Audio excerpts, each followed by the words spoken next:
Good morning, Charles. How are you? I'm doing well, Dan. Thanks. How are you? I'm good. So Happy New Year's Eve. happy New Year's Eve. I'm excited. I'm excited for this we're evening. recording this on the 31st, and let's see what our schedule is here for when this is going to come out to the to our adoring public. January 24th is that's the week when we're going to release this. Fantastic. So we'll be a few weeks into our plans and our resolutions and what we'd like to see for 2022, which we'll cover next week. The next episode we record will actually be the first one that we're inside of 2022. So we'll cover that next time. Excellent. So being that this is the last day of 2021, how did your 2021 go? Oof. It was I think it's fair to say it was a mixed bag. I on a 1 to 10, I would give it a 5.5 maybe out of 10. Okay. That half there is very generous. Yeah, I couldn't decide between a 5 or a 6. Yeah.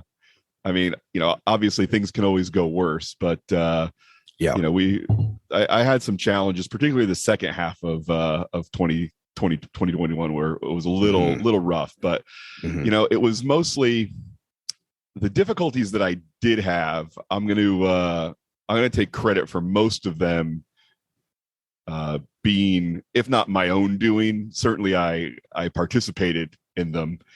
And I would say any of the miseries that I suffered were mostly temporary miseries, which I would define as all the negative that happened in 2021. It's possible for all of those things. I can see a way where in 2022 or 2023, I'll be able to look back at them and say, you know what, I'm glad those happened. I'm better off for having to deal with those things.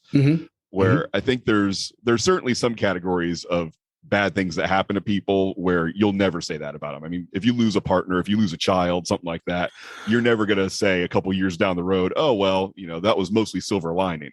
Yeah. But I would say, things like job losses, breakups. I mean, if you have the right mentality and you wait long enough, you should be able to look back and say, okay, I'm better off for having gone through that. Yeah. And so I would say most of the rough spots in this year were those kind of things. Things were down the road. I'll be able to say, you know what, I'm glad I went through those things because I was able to grow in some pretty important ways. That's a great attitude, great outlook. For sure. Yeah, it's impossible to feel that way when you're in the middle of it. But I'm optimistic that down the road I'll be able to look back and feel those things. Fantastic. I love it. How about you? Where would you? What kind of rating would you give 2021? This might be a little controversial, but I'm going to give it a 9 out of 10 for me. Okay. No, that's a good thing. Yeah, because I'm trying to measure against my past and not against my ideal, right? Sure. Not against my future. So this year was fantastic in that a lot of changes, a lot of significant changes for me in my life, an ending of a relationship, the beginning of this podcast. Sure. Being able to go visit my family again, or actually not being able to, but I actually took the time and initiative to do that. Yeah.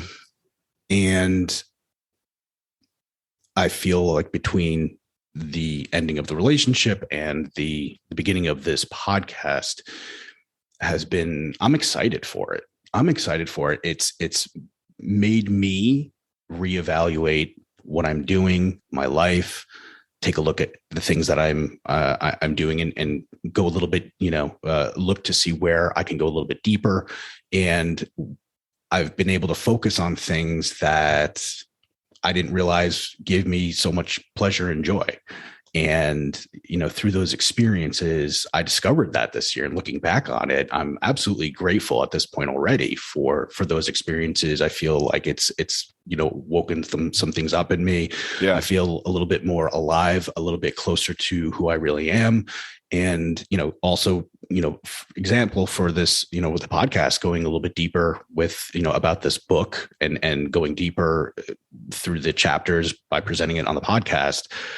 I've gotten a lot of value and insight into myself. So I got to know myself, and this is all still in 2021. So it's all, now, even though we're still going through it, we will through 2022.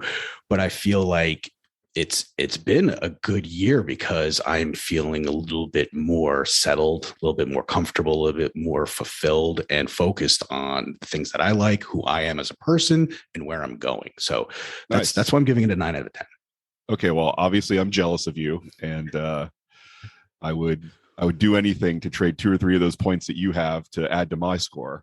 Well, that's what 2022 is for you. Because I'm a good friend. I want to steal some joy from you and add it to mine.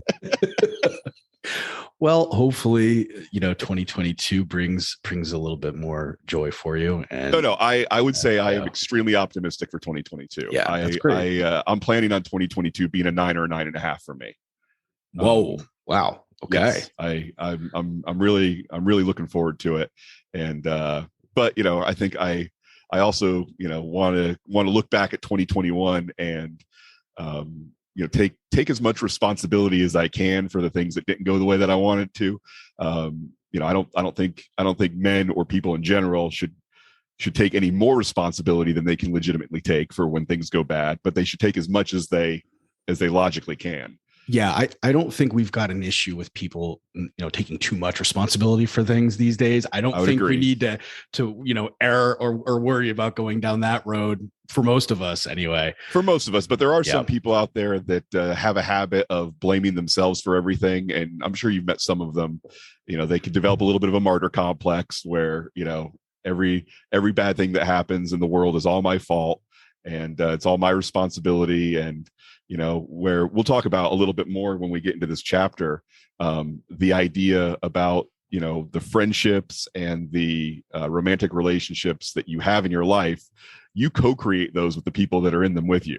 And, none of the good stuff that happens is all to your credit, and none of the bad stuff that happens is all to your fault. It's all the relationships you have in your life, whether it's with your parents, your friends, your coworkers, whatever, you participate in creating those relationships with the people around you. Where there are some people that, do want to take responsibility for every good thing or bad thing that happens to them. And that's a little bit of a naive attitude, I think. Sure. But of course, it is something that I can appreciate the appeal, because if everything that happens in your life is all your fault, then you have all this power to change it. Exactly right. Exactly. Where it really is a mix of other people's decisions, random happenstance, and the choices you make. But the only one of those you can control is the choices you make. Right. And the thoughts that you have about the circumstances.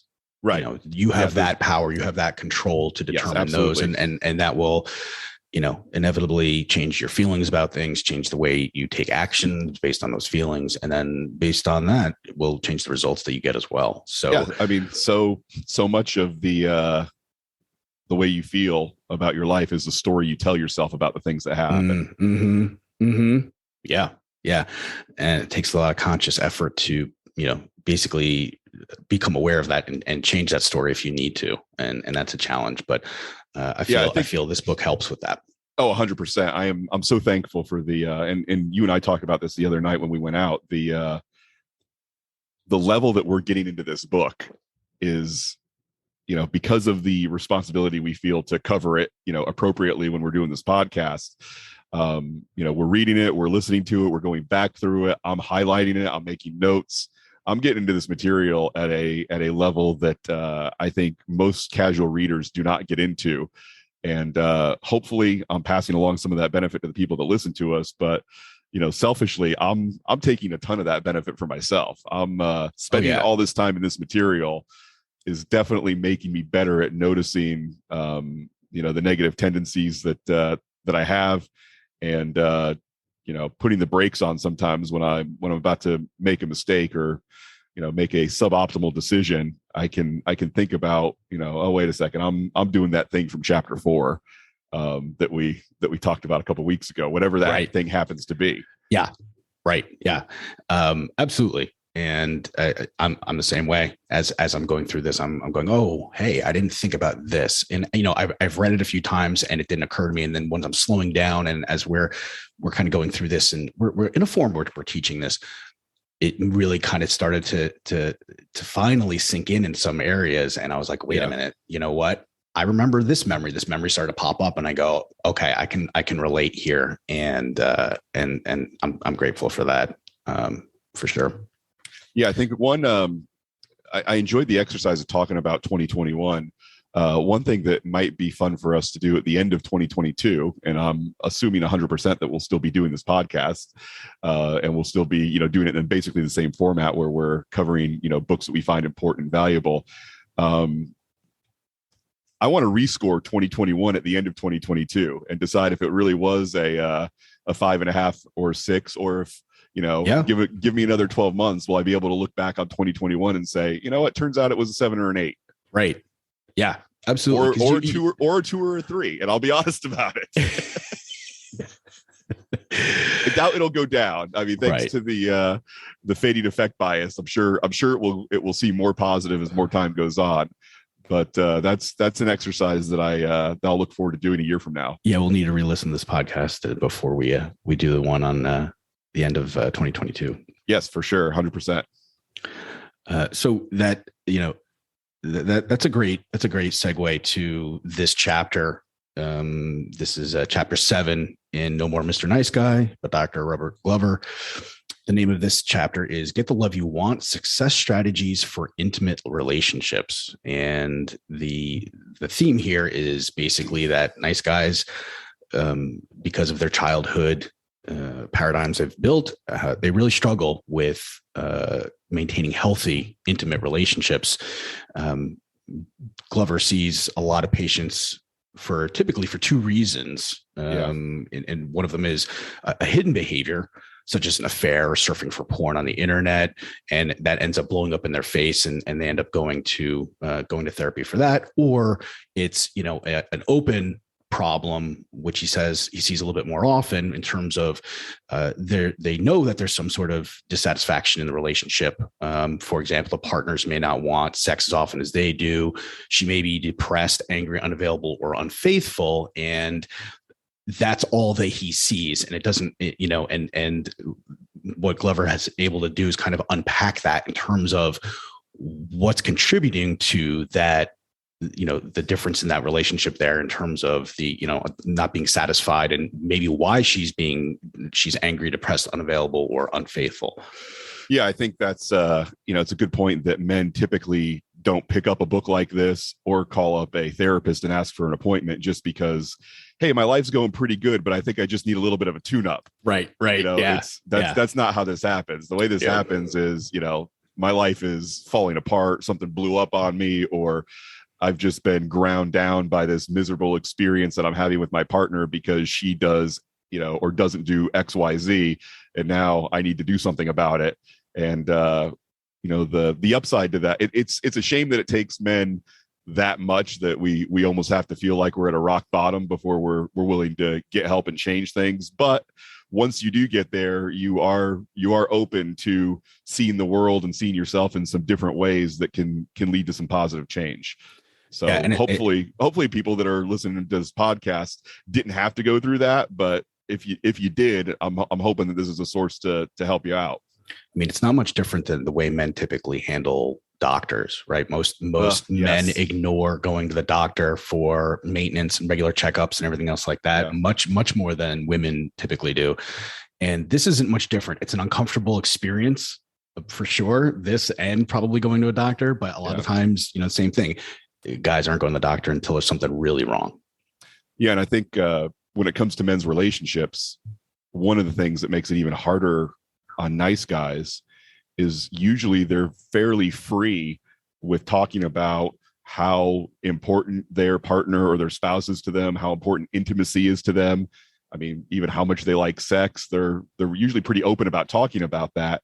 But then, when you lift up the hood and look at what the relationship is actually like, it's usually not going well because, these paradigms that they've carried with them. And, one of the main things being toxic shame, this idea of, I'm not worthy of a partner or a relationship that actually fulfills my needs. So I'm going to select a partner and I'm going to co-create a relationship that is completely incapable of meeting my needs.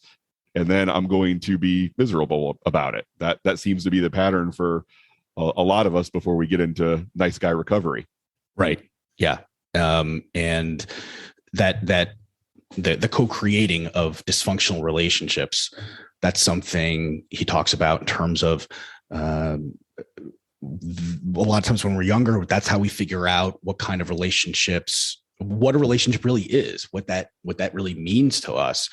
And if that wasn't healthy, we learn these dysfunctional these patterns as children. And then as we get older, we want to recreate them because that is our impression of what a relationship needs to be. And for example, if, they basically, dealt with, a single mom, financial problems, one of their parents was an addict, depressed, those types of things, that's what becomes the definition of a relationship. And then that's what you end up creating because that's what you're comfortable with, and as an adult. And when we're kids, I mean, nobody sits us down for a nice little lecture or seminar that says, here's how healthy relationships work. And even if they did sit us down for that, it wouldn't work. The way we're going to build our ideal of a relationship is, number one, we're going to watch the relationships that are being modeled around us, how our parents interact with each other.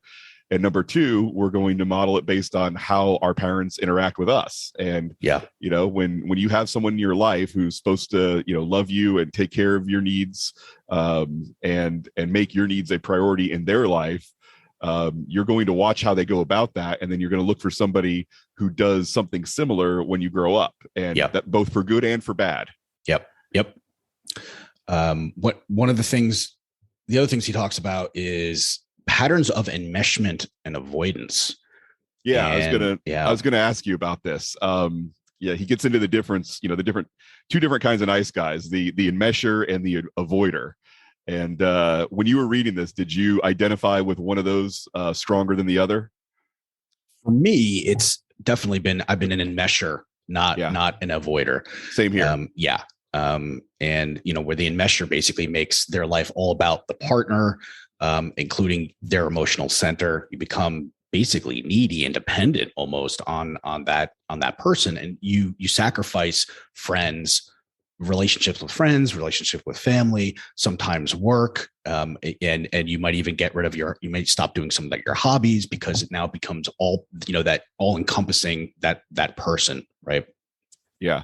I would say, if you are a guy or know a guy who, as soon as, I've joked about this with other guy friends of mine. It's like, if he's hanging out, if he's coming to the bar and we're doing trivia and stuff like that, oh, he must be single. And then as soon as he gets a girlfriend, oh, where'd so-and-so go? He disappeared. We haven't seen him in a few months. Oh, he must have a girlfriend. Yep. And if that's you or that's your friend, then we're probably talking about an enmesher. Yeah. Yeah. And to be honest with you, a lot of times, I know when I've been in that position and I've seen other people in that position, what some of the thoughts that have gone through my head is, I'm so excited about this person that I'm dating. I love spending time with her. I'd rather, spend that time with her rather than, going out to the bars with, or going play trivia or bowling or whatever that is with the guys that I've known for years. And, they'll still be there and, it's not quite as exciting, right? The honeymoon period has kind of worn off with your friends, right? So it's not nearly, but then your oxytocin and everything else is going crazy with this new relationship. So you unless you're really conscious about it and realize the long-term value of actually maintaining those friendships, those connections, and that part of your life, it's difficult to, compare the two and choose what the less exciting of the two, for sure. And thanks to this most recent deep dive in this book, I am 100% committed to not making that mistake again. I've picked up and realized that if I get into a new relationship with somebody and I decide to make them the focus and I, get a little bit lazy on my job or my friends with guys or my hobbies and my passions, that is ultimately not good for that relationship with that new girl. It is going to put too much pressure on that relationship. And then as soon as the, honeymoon period wears off with that new lady and I got nothing else going on, who knows? There's a lot of bad ways that can go bad. You can start noticing, okay, I'm annoying her because we're spending too much time together. She is annoying me. We got nothing else going on. So very little to talk about, right? Yes. Because you're doing everything together. 100%. So that's definitely a pattern that I I need a break as well. Yeah, and again, thanks to this book and the depth that you and I are going through it, and the fact that you and I, are whether it's formalized or not, we're accountability partners for each other. Where as soon as we start seeing somebody getting into those patterns, I'm gonna tell you like, hey Dan, I see. I haven't seen you in 3 weeks. Where you been? Yeah. I only see you for an hour a week when we record the podcast, and then you disappear. Yeah, where you been? Right. So the opposite of an enmesher is the avoider. And do you feel like you had any of those tendencies? Because I feel like here's what I do. If something happens, a confrontation, an argument, a difficulty in my primary romantic relationship, where I start to get uncomfortable that she may be seeing parts of me that I've been trying to hide, then I can roll right into a little bit of avoider and realize, I'm not comfortable with being seen for these traits that I think I really am, and so I need to bury some of this and get a little avoidant. Right, and that burying process is actually you putting the needs of all of your friends and family and volunteering all above your own, as well as your relationships. Yeah. And so you avoid the relationship, and you also avoid your own needs by going above and beyond for other people. So spending weekends fixing other people's cars, or volunteering excessively, picking up additional jobs perhaps. So you're also avoiding your feelings, your needs, and the relationship and her.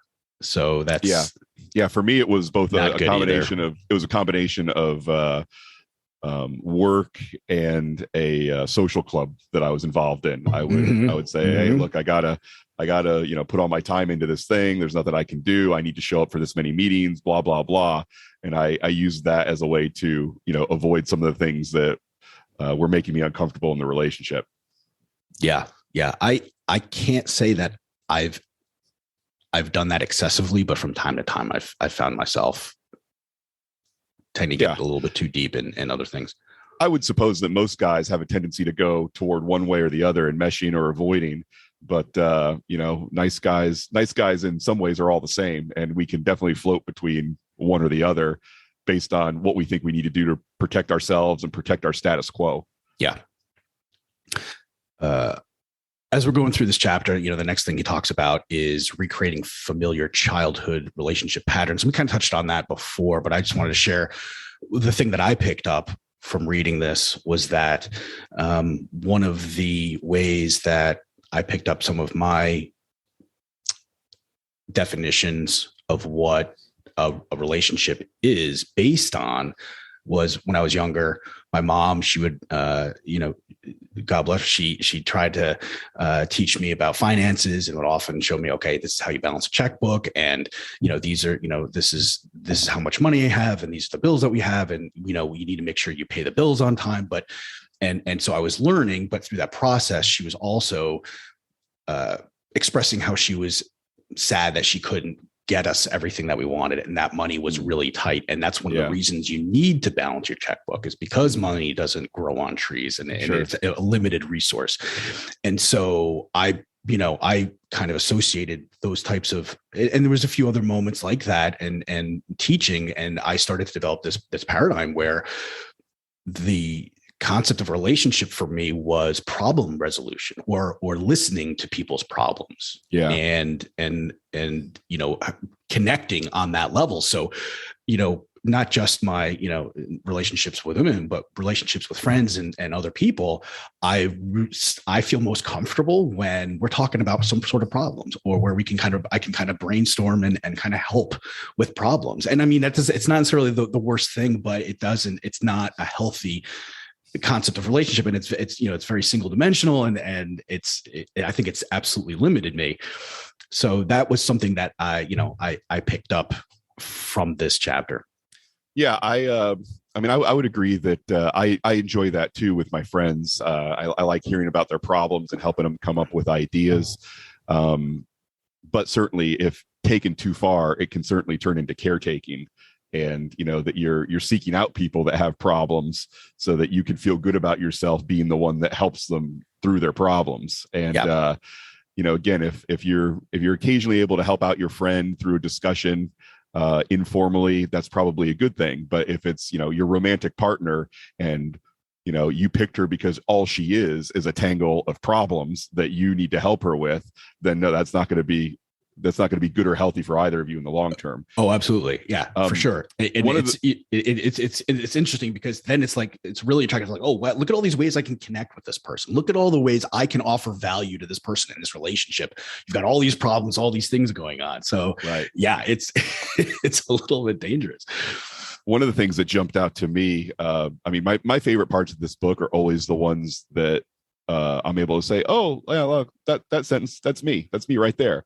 And they're tough to read, and they remind me of mistakes I've made, but I also feel like that's where the most growth can happen. This one sentence here in this section where he says, occasionally the person the nice guy chooses to help him recreate his childhood relationship patterns isn't the way he unconsciously needs her to be when the relationship begins. Yes. If this is the case, he will often help her become what he needs. Yes, that's huge. That's definitely something that I've done. And that's something I've talked to my therapist about of, am I seeking out women that have this particular characteristic, or am I finding them and then helping her turn into the woman that has this characteristic so that I can relive my childhood traumas? Right. Yeah. And, I think the answer is probably both, but it's some work that I need to do a little bit deeper on myself. Yeah, absolutely. Yeah. If that's where you're comfortable, if that's where you're happy, and that's what you're used to, I could see the same thing for myself. Yeah, it's certainly not a matter of comfort or happiness. It's more of, I know I can survive this, so it makes me feel good, like a dirty blanket when I'm cold. It's like I'm not happy to have it around me, but it feels like what I need. Dirty blanket when you're cold. That's a new one for me. So one of the other symptoms here of being a nice guy is being a bad ender, right? And spending a little bit too much time trying to make bad relationships work, because that's where nice guys are conditioned to do that, really trying to make a non-workable situation work, and to really, based on the need or the thought that life should be smooth, it should be perfect, and also wanting to be a fixer and make things better.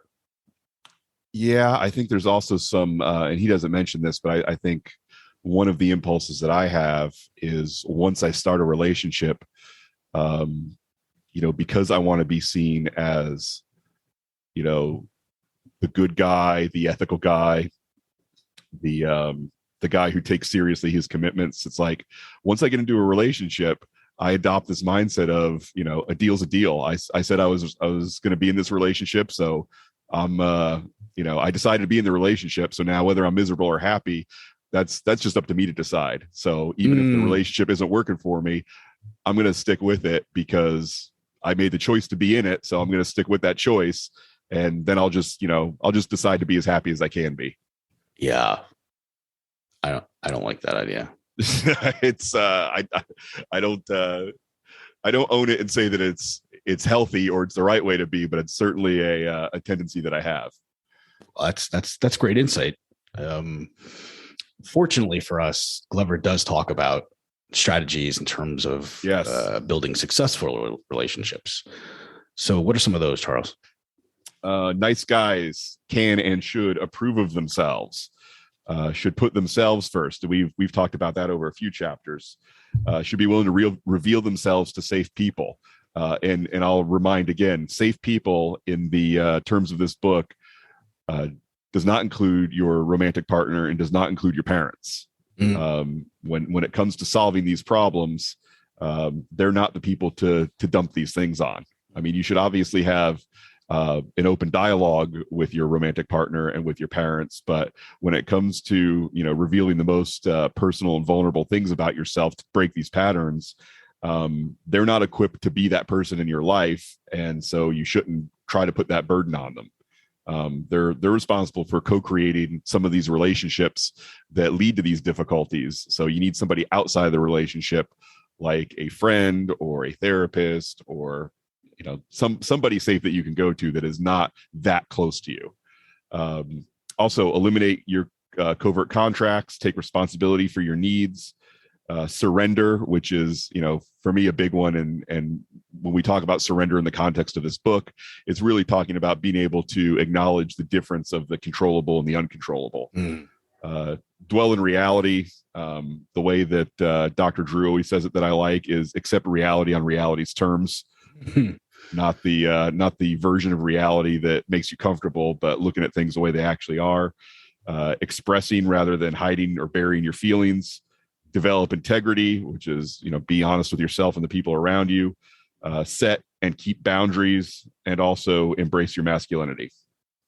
Yeah. And what I thought is interesting here is that if as you start to work on these things, you're going to be changing a lot of really fundamental aspects of yourself, your identity, how you function, and how you interact with the world. And that includes a relationship. If you're already in a relationship and you've co-created this relationship, dysfunctional or not, you're going to be implementing a lot of changes if you start going down this road. And I thought it was kind of interesting that Glover waits until page 142 of this book to give a warning that if you're in a relationship, this is either going to make it better and grow and evolve in exciting ways, or your relationship's gonna end very, very quickly with the current person that you have. And I just thought it was, wow, 104 page 142. Shouldn't this be like right on the introduction page? As soon as you open the book, like warning.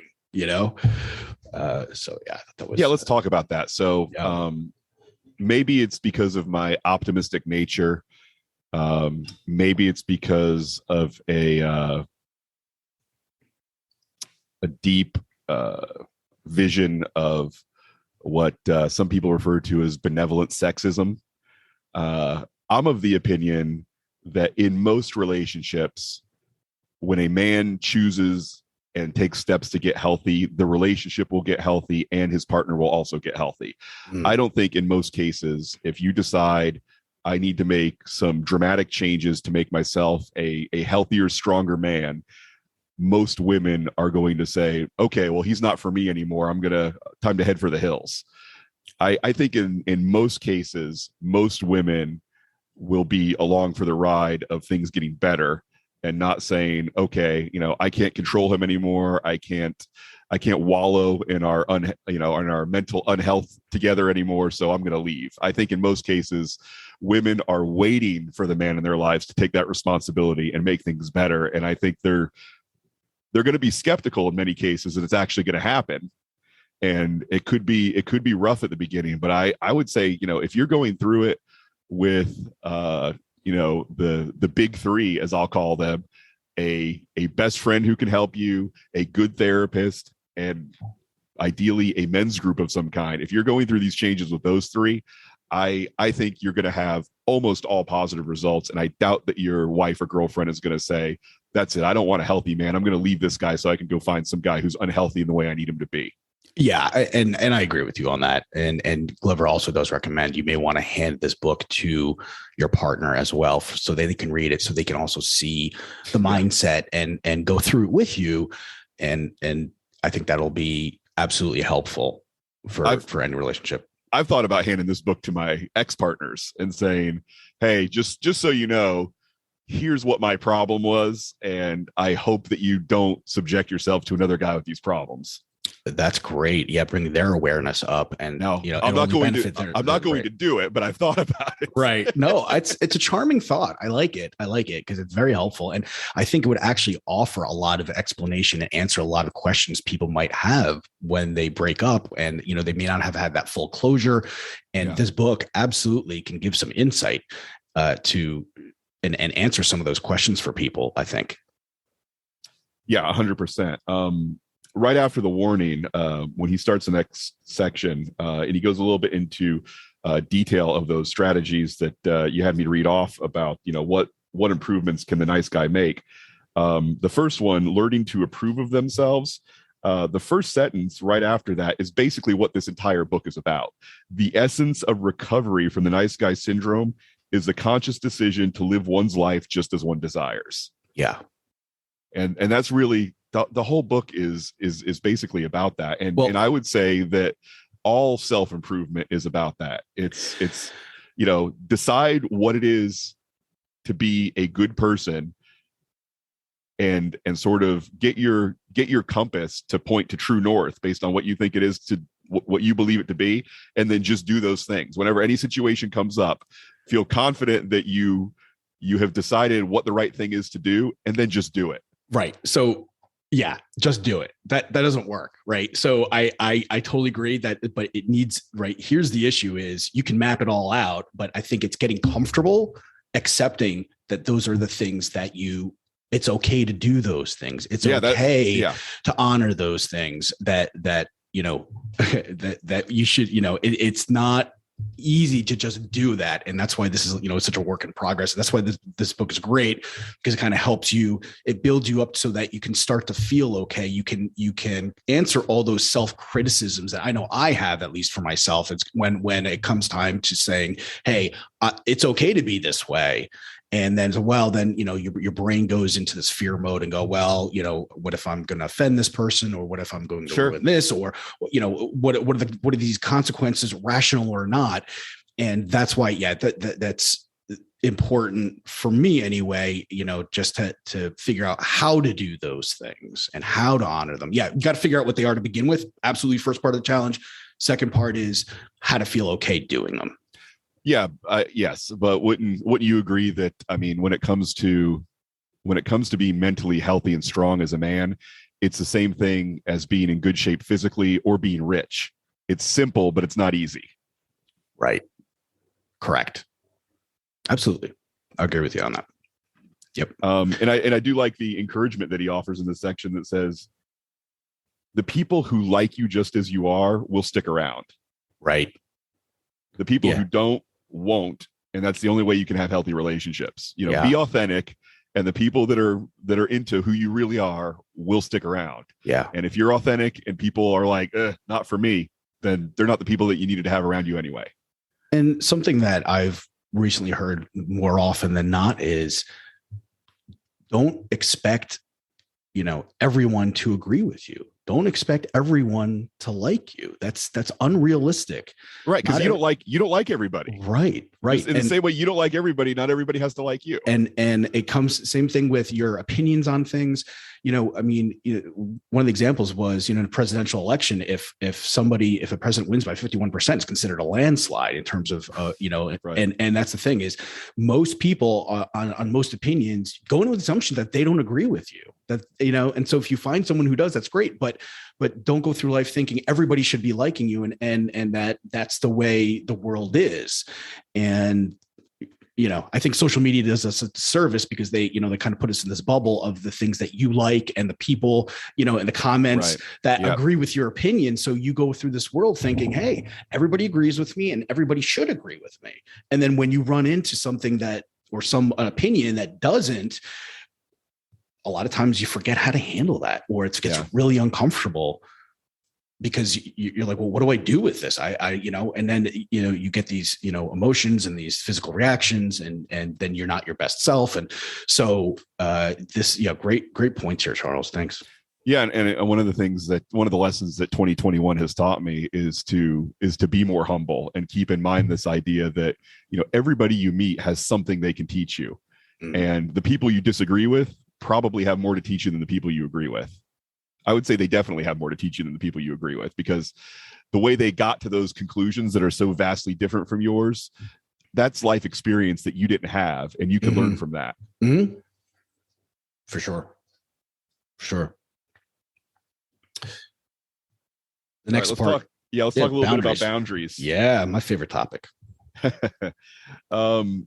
One of the ideas that Glover talks about in his other book, Dating Essentials for Men, and he mentions it in here as well, is this idea that if you've got a woman in your life and you can't stand up to her, then she will come to the conclusion that if you can't stand up to her, you can't stand up for her. Yeah, I love that quote. Yeah, I me love too. that quote. That really hits home. It really makes sense. Yeah. So if you're going to be a pushover for the wife or girlfriend in your life, then how much more of a pushover are you going to be to the bigger, stronger, meaner guy that comes along and wants to do something that's, harmful to you and your family? Right. And the other thing to think about too is that, I think women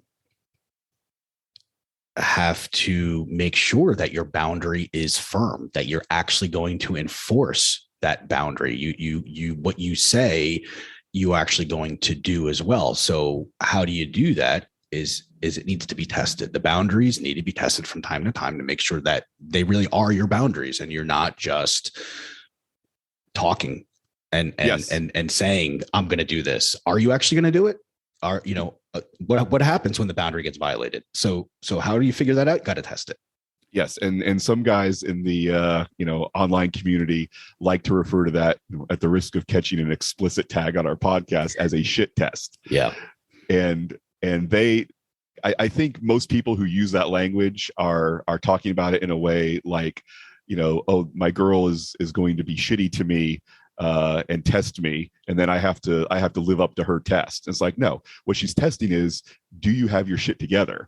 Yeah. Do you actually live by the things that you say you live by? And when something a little difficult comes up, are you able to behave the way that you like for people to think you're going to behave? Right. Yeah, for sure. And she's got to do that because the stakes are so high. When a woman decides to, be with you and, potentially have your children, she needs to be sure that you're a guy who's going to be able to take care of stuff. And if you think about that, I mean, we test things all the time that are so much less significant. Test driving a car, right? You read it's all, in Car and Driver, like, it drives like a dream and everything else like that. But you don't buy it just based on that, reading that. You got to get in it. You got to try it. You got to see if it fits for you too. How does it actually handle? Maybe the guy who wrote the article, really enjoyed it. Right. But he likes feeling the road, and you want a little bit more cushion with your drive, and so that is so much less important than a relationship, with a significant other. And so of course you're going to be tested, and multiple times, and throughout your life. Just expect it, and it's good because it keeps you accountable. That's how you stay accountable to yourself. She's actually doing you a favor, because if you're setting a boundary for a good reason, it's like an accountability partner to say, hey, are you actually honoring that? Right? Are you actually, and which you're going to benefit from that as well as her. It's not just for her. It's for you. It's for the relationship. And it's going to be something that's going to make the foundation of your relationship together that much stronger moving forward and more fulfilling. Yes, 100%. But on the other side of it, sometimes, people will engage in behavior that you do actually find intolerable and you're not okay with it. And boundaries help you in that scenario as well. There's two tests that Glover mentions. The second date test, which is, if you're with a girl and she behaves in a certain way, and you ask yourself, okay, if she acted this way on our second date, would I ask her out for a third one? And if the answer is no, then you and her probably need to have a discussion about that behavior. And that discussion could be, here's why it makes me uncomfortable and I don't like it. And then the fruit of that discussion could be, okay, maybe I'm setting a boundary over something that I don't need to, and maybe I don't need to be uncomfortable with this. I mean, that's possible. Or it could be, okay, no, this really is a problem for me, and here's why I need you to, put an end to that behavior. And one of the things he talks about is looking at it with the healthy male rule. I love that. Yeah, that really zones in on and makes it easy to kind of really get rid of all of the fluff and the outside, the other information that you might be filtering through, and kind of you get down to it. So I'm sorry, I cut you off. So the rule is, the healthy male rule is what? The rule is, how would a healthy male handle the situation? And we've talked about it before. I've gone a little bit deeper on that question, which is, how would the healthy man I want to be a year from now handle this? Yeah. And, if I like that even better. If a year from now I've got my stuff together, I'm comfortable with how I am dealing with myself and the world and the romantic partner in my life, if I am that guy that I want to be, how would I address the situation? And if you keep asking yourself difficult questions like that, you'll find yourself in a life a year from now that is exactly what you want it to be. Right. And that's assuming, and I think most people feel this way, that a healthy male does whatever he needs to do to take care of himself and be kind to himself. And use that as the filter. Yes. And I think, if you dive deep enough into this book, you'll come out of it with a pretty solid understanding of what a healthy male is. And I don't know any person, male or female, that would argue that a healthy male is the guy that rolls over and does what other people want him to do all the time. Right. Nobody sees that as healthy. No. So Glover continues on and talks about additional strategies for creating happy and healthy relationships, such as focusing on the relationship instead of their partner, not reinforcing undesirable behaviors, and doing something different than what a nice guy has typically done in relationship. Yeah, I really like the first one. I think the first one is a perfect prescription for avoiding caretaking, where if you focus on the quality of the relationship and not just meeting the needs as you perceive them to be of your partner, then it's possible to have a healthy relationship. But if all you're focused on is, I need to meet what I think my partner's needs are so that, she's never upset and she's always nice to me, then you're going to have a terrible relationship. But if you focus on the health and longevity of the relationship itself, then you'll be the person you want to be in the relationship, and you'll get the partner that you want out of the relationship as well. For sure. And Glover in this section talks about, his relationship with his wife, Elizabeth, and how when they first got together, the story that they kind of told themselves was she was the broken one and he's the healthy one. And right. So she was going to therapy, and then she comes home one day and says, hey, listen, you're just as messed up as I am. And yep. he was such a nice guy. He was like, he didn't, that wasn't acceptable. No, he's not messed up. You are just as healthy as I am. And, right, exactly. And through that actual experience, they eventually realized that, if one person is broken or wounded in the relationship, most likely the second person is as well. Yes. And one of the things I learned from another book was this idea that, the reason we seek out partners that have some of the negative traits of our parents is because doing so gives us the opportunity to live through those experiences and get it right this time. Where, when it happened to you, when it happened to you when you were a kid, you were just kind of along for the ride. But if you choose somebody that has those negative traits as an adult, you can be exposed to them. You can have some of the same problems, but your brain can figure out how to get around them and how to solve them successfully this time. Yeah. And then you're able to get the growth that you didn't get when you were a kid. Right. And so even when you have picked out and gotten into a relationship with somebody because of this desire to recreate some of your childhood traumas, what he says in this section is that it can still be a way to get in touch with those traumas and provide healing. But for that to happen, you have to be healthy, and you have to go into the relationship with the goal of making the relationship healthy and not caretaking for this partner or fixing their problems. Right. And so that being said, he talks about wounded people are attracted to wounded people. And, that's an important thing to think about, that the nature of his perception of his wounded wife was that it wasn't necessarily hindrance at this point. It was right. A teaching moment. It was, this relationship is teaching me and making me look at myself, and it's going to heal me and provide for a better future, rather than saying, oh, I'm just going to dump her and move on and try and find a healthy person. Right. It's let's get some benefit out of this and work through that and provide that insight. The thing that surprises me all the time when I talk to friends about, the relationship that they're in or a former relationship that they had, there's this idea that, and most of the time it's from the person I'm talking to feels like they were healthy in their relationship, but their partner was not. Always, right? Yeah. And I've adopted this idea that when it comes to mental health, 10s are not attracted to 1s, and 10s don't get into relationships with 1s. So if your mental health is a 10 out of 10, yeah, and you feel like your partner's a 1 out of 10, surprise, neither of you are 10 out of 10 or 1 out of 10. Threes go with threes, fours go with fours, eights go with eights. Yeah. Whatever your level of your evaluation of your partner's mental health is, you could have completely different problems that expose themselves in completely different ways. But when it comes to that scale of how healthy are you, you're going to be about the same as your partner. And the other thing is, when I hear particularly younger guys talk about their failed relationships, and all they're doing is complaining about the crazy girl that they broke up with. It's like, man, if you were in a relationship with this person and the breakup, it ended in a breakup, and the breakup was bad, as a man, it's your fault. Now, I'm not saying it's only your fault, but you were either a bad partner to her or a bad picker. It's always one of those two. Mm-hmm. If you were in a relationship that you look back on and said this was a bad relationship, it's because you were a bad partner or you were a bad picker. And, I don't know what her issues were. I'm not her friend. I'm your friend. And I want your next relationship to be healthier than the one you just got out of.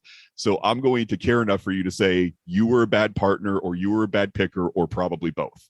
Right. And both of those are great examples of taking responsibility for yourself and taking responsibility for things you can control. You can't control her. You can't control what kind of partner she was. You can only control what kind of partner you were and what and the choices that you made to get into the relationship. Yeah, 100%. Yeah. And definitely take your responsibility for that. If you were in a bad relationship with somebody that you think is, was emotionally unavailable, or my therapist and I were talking about this term yesterday, a narcissist. Mm. The idea of it's a buzzword today. So everybody who got out of a relationship with a person that they didn't like, that person's a narcissist now. Yeah. Where, in reality, a very, very small percentage of the population is a narcissist or a psychopath, but everybody wants to describe their ex that they just got out of a relationship with one of those, where, the truth of the matter is only my exes get to say that.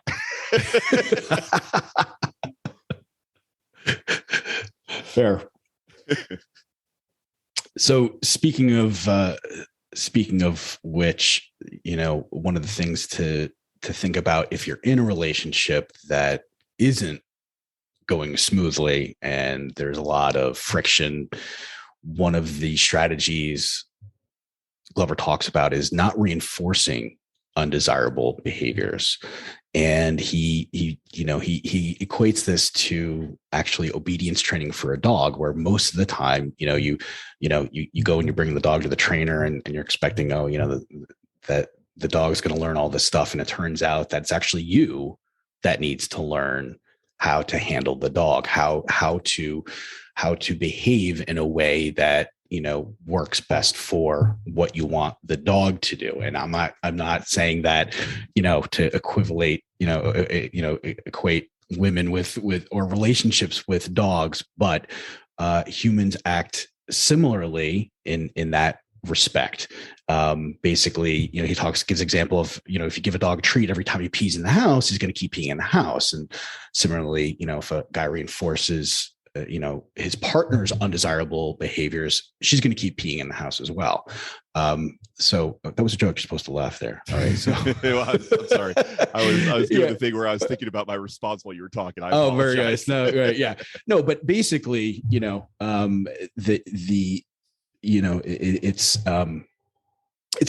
important to address those behaviors in a way that you are handling it in a healthy way. So you know what, I think you need to edit this part out. That's funny. No, I will not edit it out, but I will respond to it where this is another one of those parts of the book where I felt a little cringy, where it was like, I understand the metaphor that he's trying to draw here, where, I mean, all animals will basically seek out pleasure and run away from pain, right? I mean, whether that you're talking about bugs or dogs or human beings, we all have that wiring where we seek out pleasure and we run away from pain.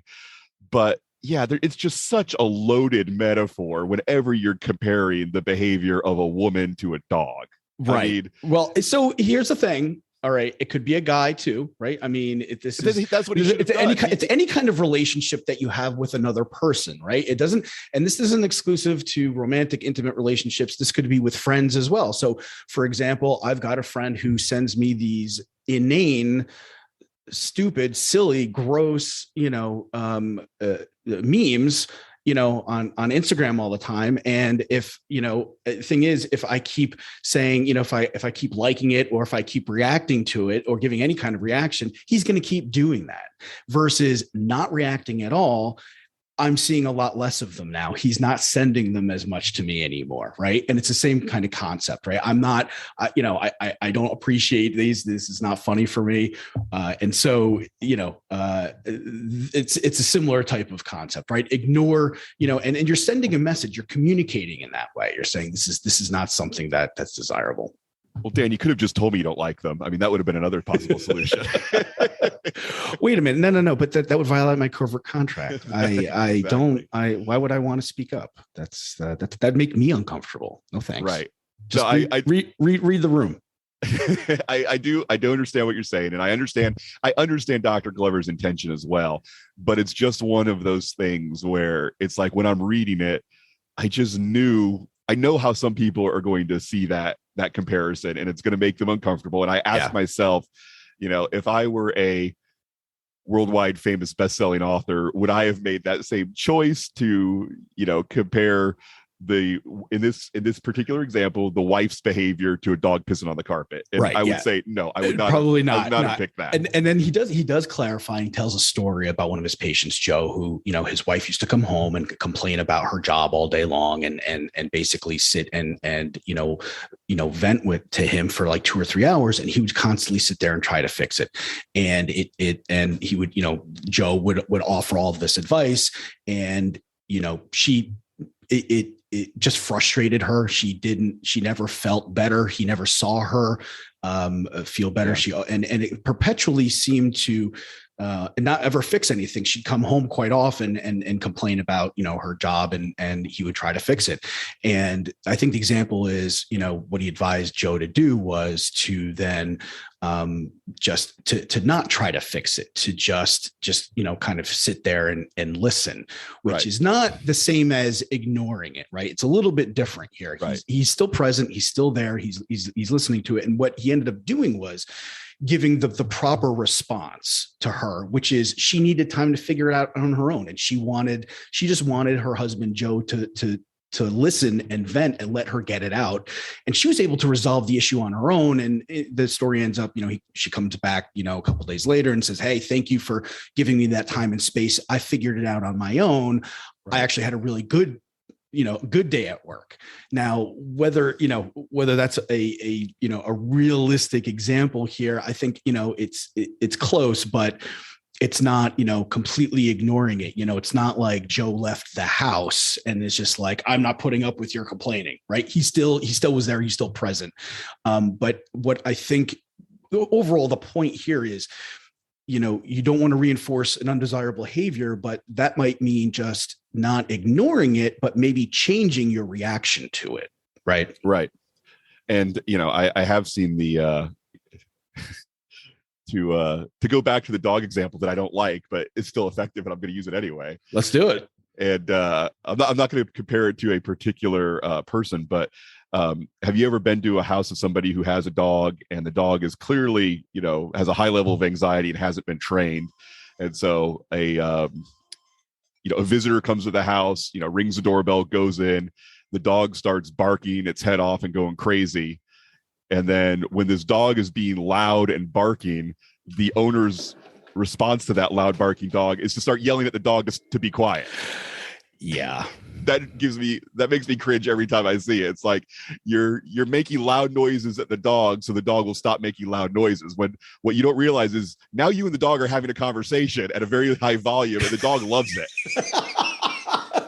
Yeah, that's funny that you use that example, because the dog my ex and I shared, when she would bark, I decided to do something different. So I started to say thank you when she would see somebody walking by the front door and start barking.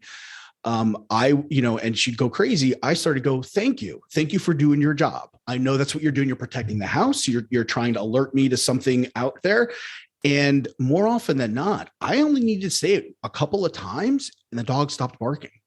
And then she'd come over to me and, I'd pet her and praise her and say, thank you. You did your job, rather than having that really loud conversation at each other. Right.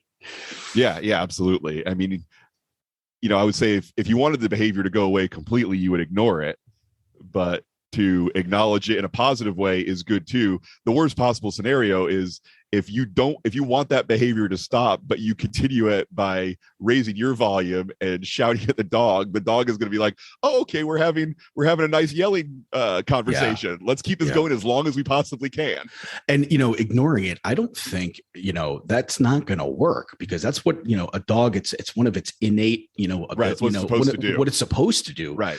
So you ignoring it is just going to make it alert even more, bark even more, because you're not. And so my thought was, hey, let's acknowledge this. Yes. I don't know that ignoring it would make it go longer, but I would say basically the dog feels threatened and it's going to bark as long as it feels it needs to bark to make all the other dogs, which is what the dog looks at you like you're another dog in its pack. Right. Yeah.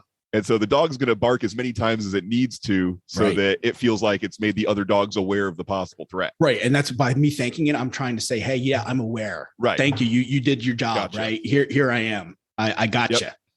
Yep. You mission accomplished. Right. Yeah. So, you want to talk about doing something different? Not really.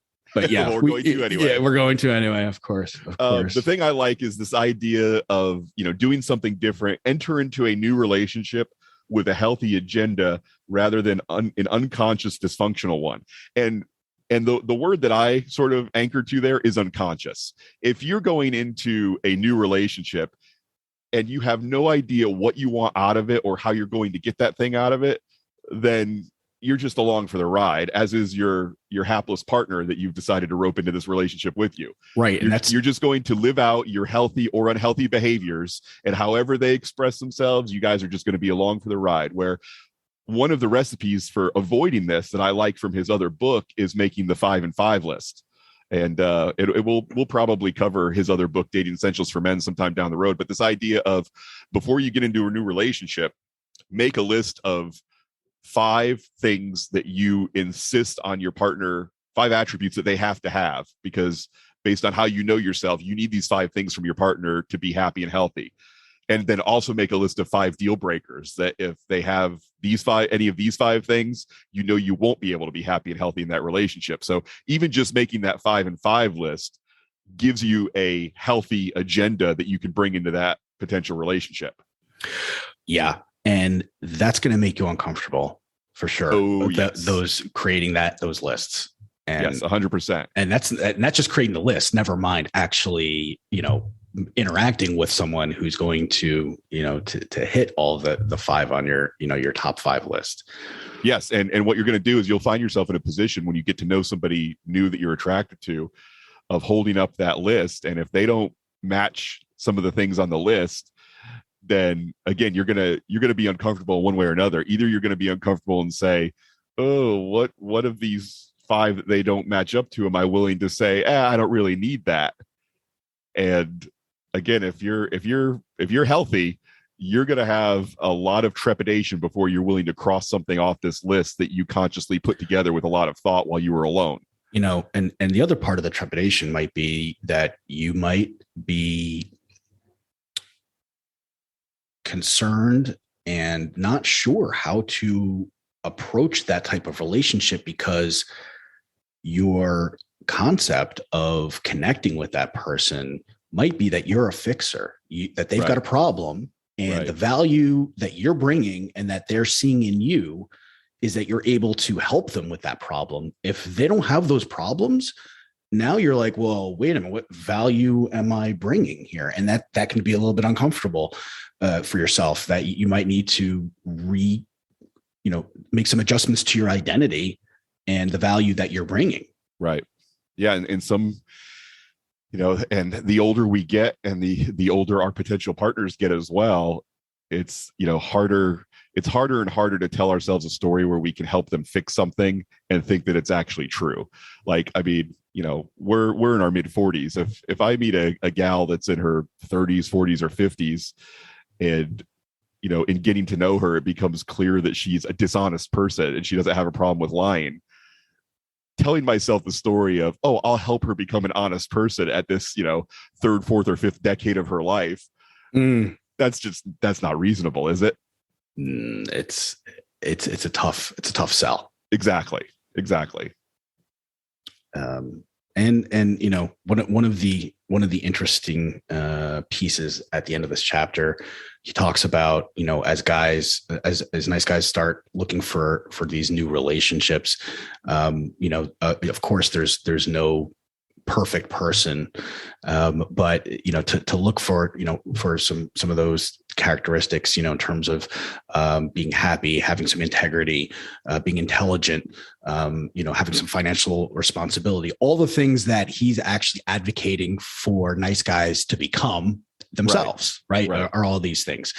And so the end of it, he mentions that through this process of meeting these really great women, right, and evaluation of them, right, to hold off on sex, right. Yeah, that's a tough one, and Glover doesn't come at it from any kind of a religious or moral standpoint. For him, it's just completely pragmatic. Like, if your job is to evaluate this person to see if they're worth building a life with, the faster you have sex with them, the worse you're going to be in your role as evaluator, to figure out if you're bringing the things to the table that she needs and she's bringing the things to the table that you need. Once you start having sex, that's part of the reason. It's a little bit of a tangent, but at one point this year, after my most recent breakup, some study made the rounds on Facebook and on the internet that said breakups are harder on men than they are on women. And I didn't go deep into the study to evaluate, how scholarly it was or how appropriate it was, but it did resonate with me, just purely in the common sense of course, breakups are going to be harder on men, because for most of our history as humans, we bond with a woman and we make children with her. And then when the other tribe comes to invade the village, we have to be willing to die for her and the kids. Okay. So naturally, the bond that goes from male to female has to be pretty strong if you're willing to hop on a horse and go fight the invading villagers and possibly get tortured or killed. Okay. So then why do you think that's more difficult for men than women for a breakup? I'm not connecting the dots. What I'm saying is, because of what we have to be prepared to do to defend the woman in our life, we have to have a stronger pair bond in their direction than they have to have in our direction. Their bond with the children has to be stronger because of what they have to be prepared to do to raise and protect the children, where our bond with a woman has to be stronger than her bond with us, because we might have to fight and die for her. Interesting. And I don't believe that bond really starts to form until we start having sex with her.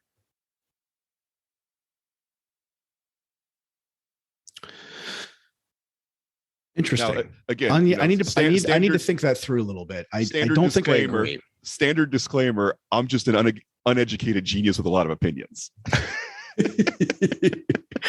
What was the theory behind the study though? Was that what their conclusion was? The conclusion was that breakup. Oh no, I didn't. Like I said, I didn't dive. You didn't bother to read it. No, I didn't bother to read it. I just read the headline and made a bunch of opinions based on it. Don't you know how the internet works? Oh yeah. Now, absolutely. I didn't take the essential additional step of voicing my opinion to people on the internet because I just read the headline. That's what I'm doing now. I see. Okay.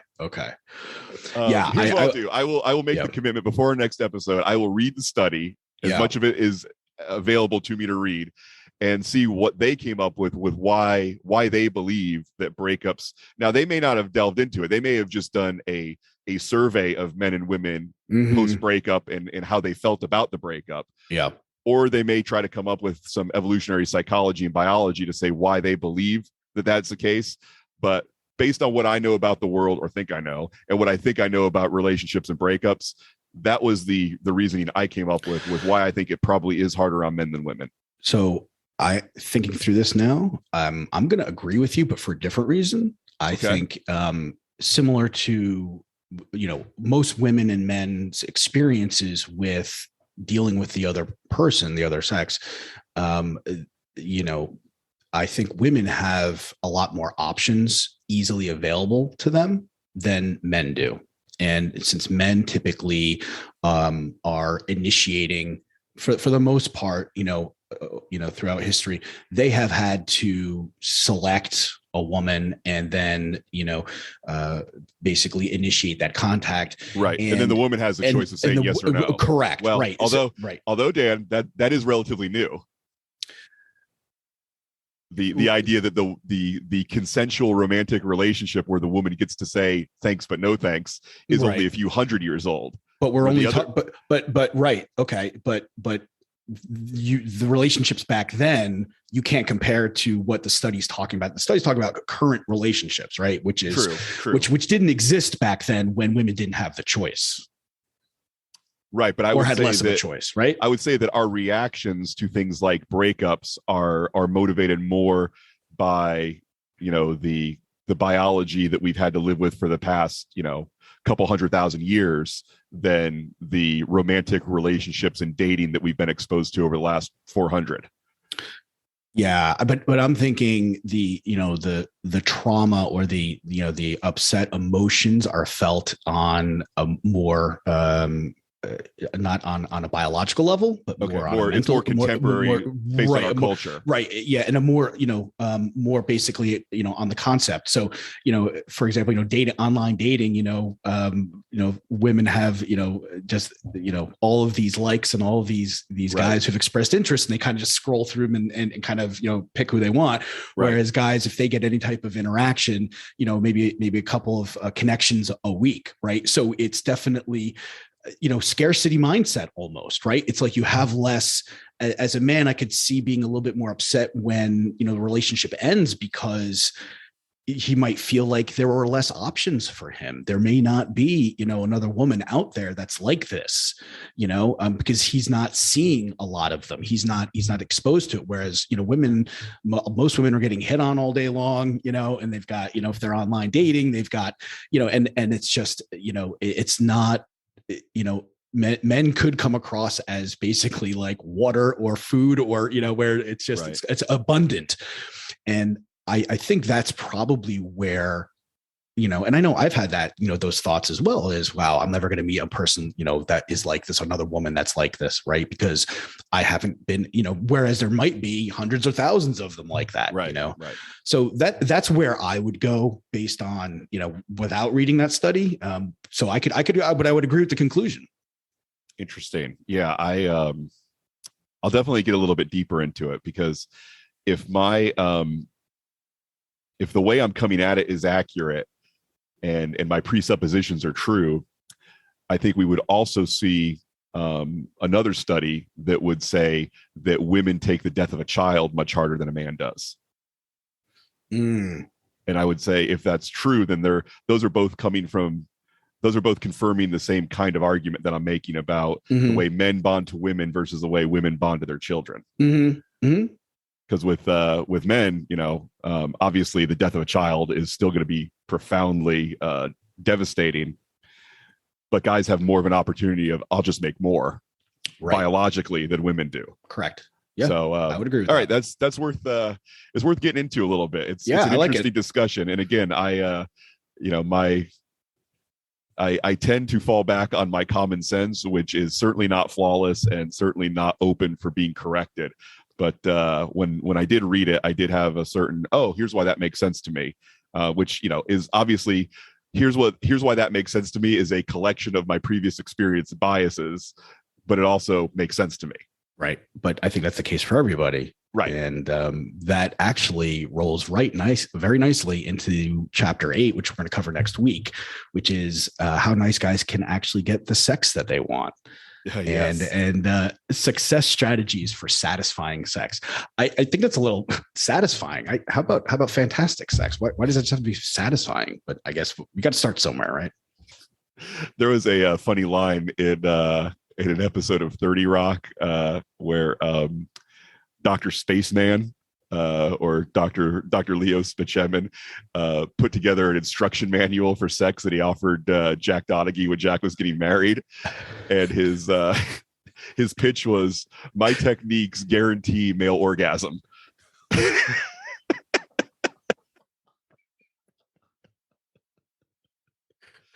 Like, wow, that's quite a method. I need to learn that one. So underwhelming. Thank you. Yeah, I'm looking forward to reading and highlighting and making all the notes for chapter 8 and going through it with you next time. It's gonna be a fun one. Let's see if that becomes our most downloaded episode. That's it might be. Yeah, I'll definitely have to come up with a clever title for that one. I'm excited for that. Me too. All right, Dan. Well, I've enjoyed this one. I'm glad we didn't go quite as long as we did the previous week. That was a bit of a marathon, but this one was a little more lighthearted. Yeah, I need a little less Gatorade for this one, so that's good. All right, cool. Well, it's been fun. I'm looking forward to hanging out with you tonight for New Year's and going to a party and maybe getting some dancing done. And I wish I could say the same. You love it. Then next week we'll do what we're looking forward to in both chapter 8 and year 2022. All right, sir. Have a good day. I'll talk to you soon. You too. Talk to you later. Bye-bye. Bye.